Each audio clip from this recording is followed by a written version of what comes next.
नमस्कार, capital TV के special story programme में मैं दिव्या आपका बहुत बहुत स्वागत करती हूँ। बिहार के गया से देश की प्रसिद्ध नर्तकी रही जद्दन बाई का गहरा संबंध है। जद्दन बाई फिल्म अभिनेता संजय दत्त की नानी थी। आज भी जद्दन बाई के नाम की हवेली गया में मौजूद है। कहा जाता है कि इस हवेली में रईसों की महफिल सजती थी और जद्दन बाई की ठुमरी गायन और नृत्य की एक से बढ़कर एक कदरदान आया करते थे। जद्दन बाई के महल के पास जफर नवाब का महल था, जो अब जमीन दोज हो चुका है, लेकिन हवेली आज भी मौजूद है। जद्दन बाई बॉलीवुड अभिनेता संजय दत्त की नानी और नरगिस की मां थी। जानकार बताते हैं कि जद्दन बाई की मां दिलीप बाई को विरासत में संगीत मिली थी। वैसे जब जद्दन बाई ठुमरी गायन करती थी तो राजा रजवाड़े रईस मंत्रमुग्ध हो जाते थे। जानकार ये भी बताते हैं कि जद्दन बाई की 3 शादियां हुई थी। उसे उस समय दौलत बाग रजवाड़ा था और आज गया शहर का पंचायती अखाड़ा है। उस समय दौलत बाग के राजा ने जद्दन बाई को एक हवेली तक दे दी थी। ये हवेली आज भी डाइट परिसर में जफर नवाब की हवेलियों के बीच मौजूद है। ये महल आज भी टूटे फूटे हालात में है, किंतु इस महल की यादें जद्दन बाई की याद को आज भी ताज़ा करती है। लोगों की माने तो इस महल में आने वाले लोग मन्नत मांगते हैं।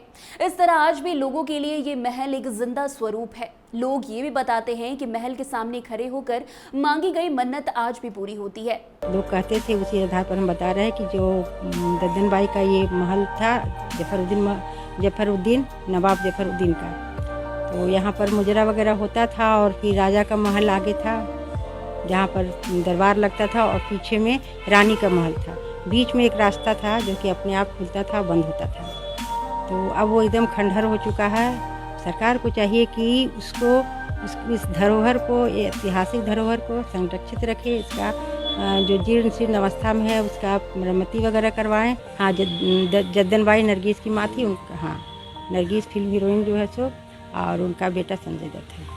कोई तरह का घटना नहीं होता है और मतलब कि यहाँ पर खंडहर के अंदर रात में भी चल जाए, आवाज़ तो आती है, कुछ अभी भी आवाज़ आती है कुछ उधर, लेकिन वैसा कोई प्रॉब्लम नहीं होता है। तो महल हम तो यह जान रहे हैं, आए थे जब से शुरू से, कि संजय दत्त के नरगिस के नानी के उनका मकान है, महल है जद्दन बाई का। और उसके अलावा तो फिर हम अब नहीं कर सकते हैं कि उनका मकान है।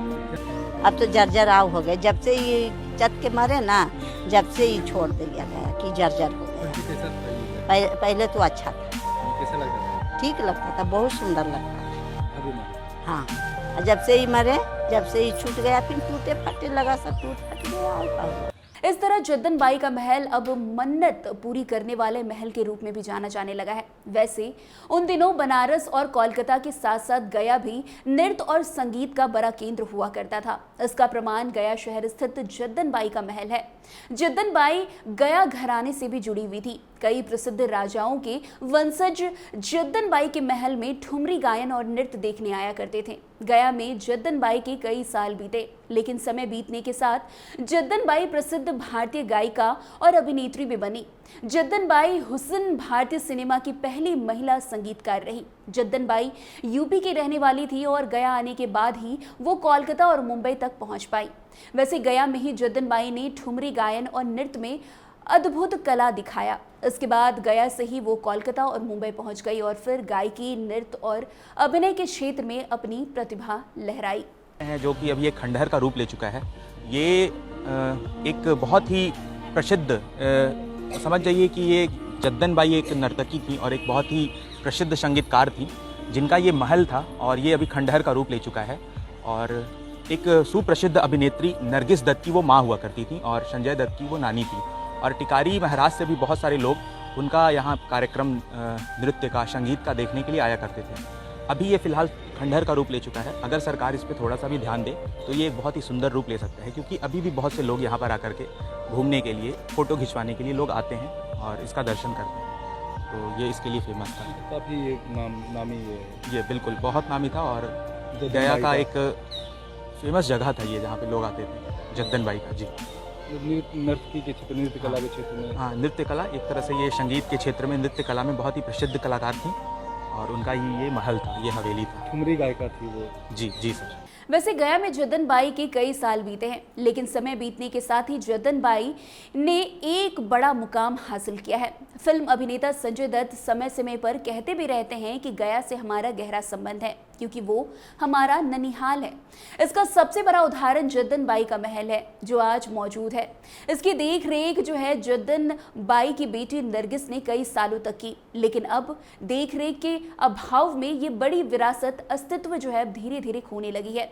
जद्दन बाई का महल अब धीरे धीरे खत्म होने लगा है। हालांकि ऐसे धरोहर को कहीं ना कहीं सरकार को संजोग के रखने की जरूरत है, क्योंकि इस महल में अद्भुत कलाएं दिखाई देती हैं, जो धीरे धीरे अब ढहती जा रही है। वैसे जद्दन बाई की निजी जिंदगी की बात करें तो उन्होंने 3 शादियां की थी। उनकी पहली शादी नरोत्तम दास से हुई थी। इस शादी से उन्हें एक बेटा हुआ, जिसका नाम अख्तर हुसैन रखा गया। आगे चलकर उनके बेटे ने अभिनय में भी हाथ आजमाया। कुछ साल के बाद नरोत्तम उन्हें छोड़कर चले गए और कभी नहीं वापस लौटे। इसके बाद जद्दन बाई ने दूसरी शादी हारमोनियम बजाने वाले इरशाद मीर से की। इस शादी से उन्हें बेटा हुआ, जिसका नाम उन्होंने अनवर खान रखा। हालांकि ये शादी भी नहीं चल सकी। इसके बाद जद्दन बाई की जिंदगी में लखनऊ के मोहन बाबू की एंट्री हुई। जद्दन बाई से मुलाकात के बाद वो अपना दिल दे बैठे और शादी का प्रस्ताव तक रख डाला, लेकिन जद्दन बाई ने इसके लिए एक शर्त तक रख दी। उन्होंने मोहन बाबू से कहा कि अगर वो इस्लाम कबूल करेंगे तो ही वो उनसे शादी कर सकेंगी। मोहब्बत में गिरफ्तार हो चुके मोहन बाबू ने उनकी बात मान ली और इस्लाम कबूल करके उनसे शादी कर ली। धर्म परिवर्तन के बाद वो अब्दुल रशीद बन गए। इस शादी से उन्हें एक बेटी हुई, जिसका नाम उन्होंने फातिमा और तेजस्वनी रखा। आगे चलकर इनकी बेटी ने हिंदी फिल्म इंडस्ट्री में नरगिस के नाम से झंडे गाड़े। अपने फिल्म करियर में जद्दन बाई ने कुल 5 फिल्मों में काम किया है। उन्होंने अपना प्रोडक्शन हाउस भी खोला था, जिसके बैनर तले उन्होंने कई फिल्में बनाई। तलाशे हक उनकी आखिरी फिल्म थी, जिसे उन्हें संगीतकार के रूप में खास पहचान मिली। साल 1940 में भारी नुकसान की वजह से उन्होंने अपना प्रोडक्शन हाउस बंद कर दिया। 8 अप्रैल 1949 को कैंसर से जंग लड़ते हुए उन्होंने दुनिया को अलविदा कह दिया। तो फिलहाल इस प्रोग्राम में आज के लिए बस इतना ही। अन्य प्रोग्राम के लिए हमारे साथ ऐसे ही आगे बने रहें और देखते रहिए। तब तक कैपिटल टीवी बिहार। धन्यवाद।